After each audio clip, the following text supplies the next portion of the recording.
अश्विना सत्या त्रिभ्य एकादशैः इह देवेभ्यः यातं मधुपेयम् अश्विना प्राआयुः तारिष्ठम् निहरपांसि मृक्षतम् सेधतम् द्वेषः भवतम् सचा भुआ। आ जाओ जो असत्य नहीं है, 3 अर्थात त्रिसप्त, 11 अर्थात इंद्रियों सहित यहाँ दिव्यकर्म करने वालों के साथ माधुर्य के पान के लिए, हे अश्विना पुरुष औरत युगल, प्रकृष्ट रूपेण आयु को पार करते हुए, निरंतर पापों को द्वेष को दूर करते हुए, साधना करते हुए, संयुक्त होते हुए। यह मंत्र ऋग्वेद के प्रथम मंडल के 34वें सूक्त का 11वां मंत्र है। इसलिए तो समाज, राष्ट्र और हर कार्य के पीछे संगठन की भूमिका होती है। हाँ, कई जगह आप संगठन आप देख लो, हर जगह संगठन ही सक्रिय रहता है। संगठन की शक्ति को आप छोटा ना समझें।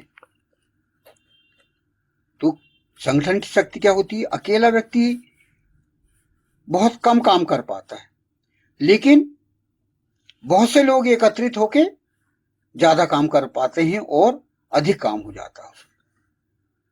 इसलिए संगठन से लोगों की शक्ति जुड़ती है, बड़े और कठिन कार्य आसान हो जाते हैं। तो हम यही इनके लाभ हम समझ रहे हैं।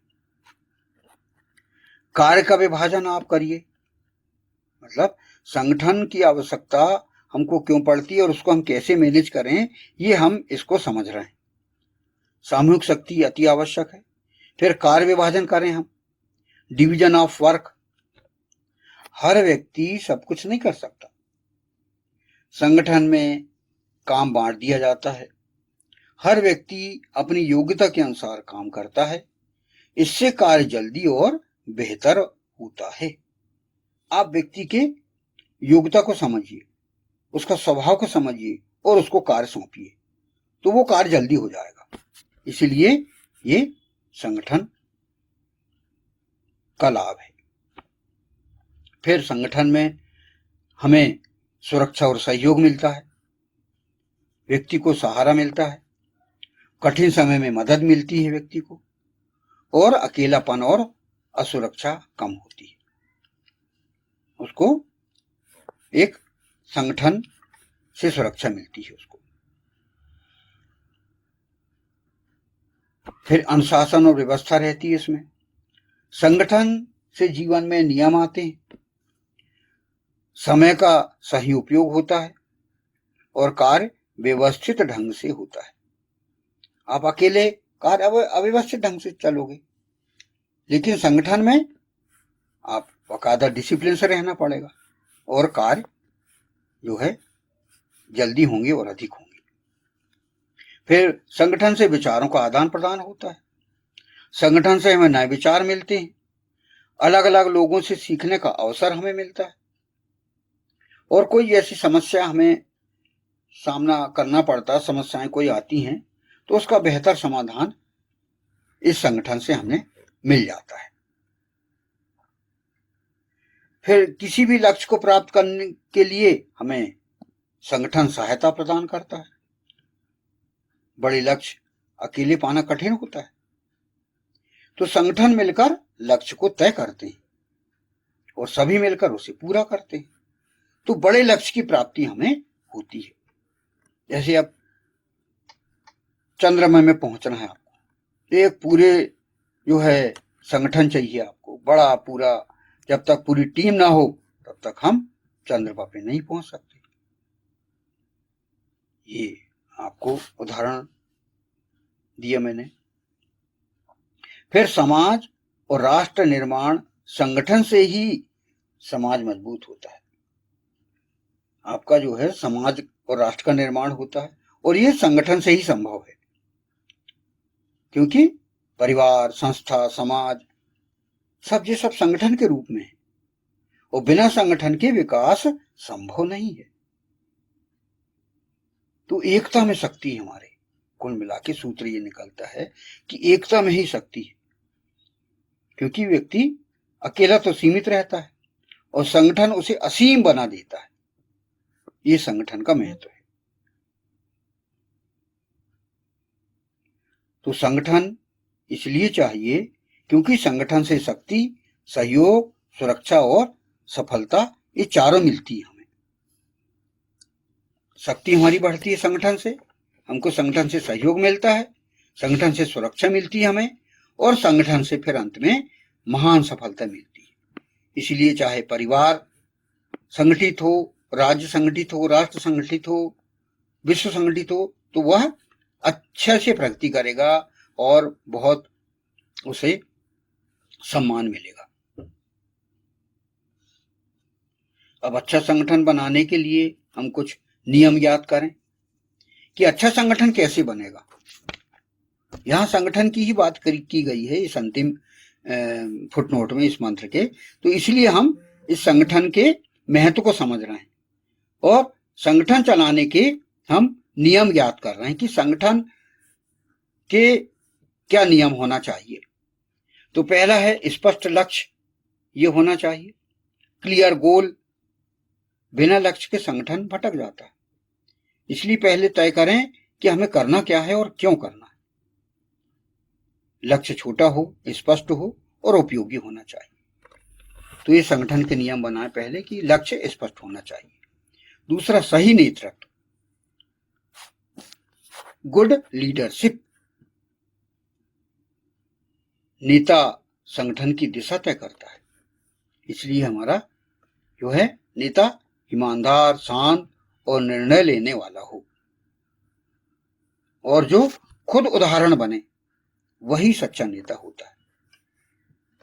आप नेतृत्व के गुण सीखिए, उससे जो है हम ज्ञात कर सकते हैं। फिर सही लोगों का चयन हो। संगठन की ताकत उसके लोग होते हैं, व्यक्ति होते हैं। जिम्मेदार और सकारात्मक लोगों को जोड़ें, जो जिम्मेदारी समझते हैं, अपनी ईमानदारी से जुड़े रहते हैं और जिनकी सोच सकारात्मक हो, जो नकारात्मक नहीं सोचते बल्कि अच्छा सोचते हैं, उन लोगों को जोड़ें आप। और हर व्यक्ति की क्षमता को पहचानें। हर व्यक्ति एक अपने आप में एक विशेष होता है, इसलिए उसकी विशेषता को पहचानें, उसके स्वभाव, उसकी रुचि को पहचान कर उसको कार्य सौंपें। फिर कार्य का सही विभाजन करें आप। हर किसी को उसकी योग्यता के अनुसार काम दें, काम स्पष्ट रूप से बंटे और जिम्मेदारी तय करें। फिर अनुशासन और नियम। बिना नियम के संगठन नहीं चल सकता। आप समय का पालन करवाइए, कार्य की मर्यादा रखिए। सभी के लिए समान नियम अति आवश्यक है। किसी को विशेष छूट ना दें आप, इसलिए सभी के लिए, सभी को समानता आपको रखना होगा। फिर संवाद या कम्युनिकेशन अच्छा रखें। गलतफहमी संगठन को तोड़ देती है। सभी को खुलकर और सम्मान से बात करें। कम्युनिकेशन आपका स्ट्रांग होना चाहिए।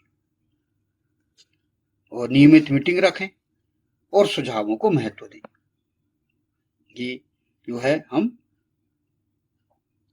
संगठन के नियम हम ज्ञात कर रहे हैं। फिर है विश्वास और सहयोग।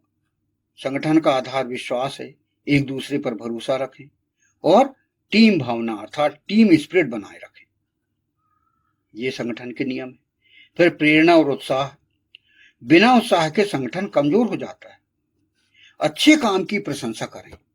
जो अच्छा काम किसी ने किया है तो उसकी प्रशंसा करें आप, और सदस्यों को प्रोत्साहित करें। फिर है समस्या समाधान क्षमता। हर संगठन में समस्याएं आती हैं। शांत मन से समाधान निकालें। कोई भी जो समस्या आई है उससे आप जल्दबाजी में, लड़ाई झगड़े से समस्या का हल नहीं होता, इसलिए आप शांत मन से समस्या का समाधान करें। दोष देने के बजाय सुधार पर ध्यान दें। किसी को दोष देने का काम नहीं। संगठन तभी चलेगा कि आप उसमें सुधार पर ध्यान दें। फिर सेवा और नैतिकता। संगठन का उद्देश्य केवल लाभ नहीं होना चाहिए, समाज के हित में काम होना चाहिए। सत्य और ईमानदारी बनाए रखें, यानी आपका उद्देश्य कोई प्रॉफिट अकेला ना हो, बल्कि समाज सेवा होना चाहिए, नैतिकता का संस्थापन होना चाहिए। ये संगठन के प्रमुख उद्देश्य होना चाहिए, प्रमुख नियम होना चाहिए। तो सफल संगठन का सूत्र क्या है? स्पष्ट लक्ष्य, अच्छा नेतृत्व, टीम वर्क और अनुशासन। ये हुआ सफल संगठन। यानी कोई भी संगठन सफल कब होगा? संगठन की सफलता हमें कैसे मिलेगी? जब तक स्पष्ट लक्ष्य ना हो, अच्छा नेतृत्व ना हो, टीम वर्क ना हो, अनुशासन ना हो। ये चारों चीज जरूरी है। स्पष्ट लक्ष्य, अच्छा नेतृत्व, टीम वर्क और अनुशासन, ये बहुत जरूरी है। अब इसमें विशेष बात आ रही है। विशेष बात यह है कि संगठन को परिवार की तरह चलाना हमें। हर सदस्य का सम्मान देना चाहिए। मैं नहीं, हम की भावना रखें। मैं मतलब नहीं, हम, अर्थात ये यूनिटी संबोधित होती है इससे, हम कहने से। मैं नहीं बल्कि हम कहना चाहिए, हमसे संबंधित होके ये हमें विशेष बात इसका रखना चाहिए। तो अच्छा संगठन वही है जहां लोग जुड़े रहें, खुश रहें और मिलकर लक्ष्य प्राप्त करें। ये अच्छे संगठन की सफलता है। ये आप इसका ध्यान रखें। तो ये संगठन के बारे में हमने, क्योंकि ईशान परम परमात्मा ने यहां पर संकेत किया है कि संयुक्त होना, तो संयुक्त होने की व्याख्या हमने यहां पर करे कि संगठन सूक्त, चूंकि ईशान परमात्मा ने ही अवतरित किया है ऋग्वेद में, क्योंकि उसका 10वें मंडल के 191 सूक्त है। ये पूरा जो है संगठन सूक्त ही है। तो इसकी महत्ता हमने देखे। फिर संगठन क्यों आवश्यक है ये देखे, संगठन के नियम क्या हैं ये हमने ज्ञात किए।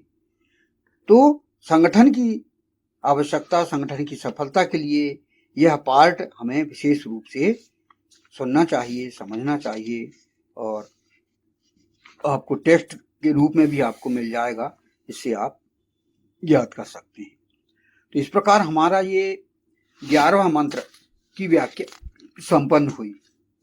इसमें हमने क्या क्या सीखा? इसमें तो पहले हम पढ़ें कि क्या कहा गया था कि आ जाओ असत्य नहीं है, 3 त्रिशत 11 इंद्रियों सहित यहाँ दिव्यकर्म करने वाले के साथ माधुर्य के पान के लिए हे अश्विना पुरुष औरत युगल प्रकृष्ट रूपेण आयु को पार करते हुए, निरंतर पापों को, द्वेष को दूर करते हुए, साधना करते हुए, संयुक्त होते हुए। यहाँ पर हमने बहुत सी चीजों को समझा है और विस्तार से हमने इस चीज को ज्ञात किया है। इस 11वें मंत्र में हमने ये देखा कि भाई पुरुष और औरत अपनी इंद्रियों को वश में कैसे करें, फिर जीवन में मधुरता उत्पन्न हम कैसे करें हमारे जीवन में, और फिर आया कि व्यक्ति आयुष्मान कैसे बने, और फिर धर्म का संचय हम कैसे करें, ये बात हमने समझे।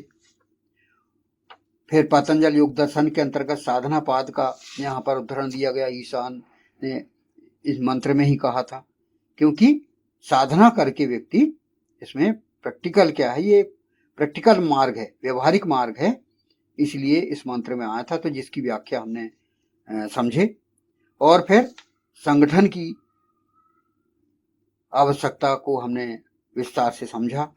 संगठन के नियम क्या होना चाहिए, इस विषय में हमने इस 11वें मंत्र में हमने सीखा। तो इसको हम गंभीरता से लें, सोचें, समझें और हम अपना सुखपूर्ण जीवन बिताएं। यदि आपको हमारी ये व्याख्या अच्छी लगी हो तो इस वैदिक पर्सपेक्टिव के चैनल को सब्सक्राइब करें और शेयर करें और अधिक से अधिक लोगों तक पहुंचाएं। मंत्र का हम समापन करते हैं।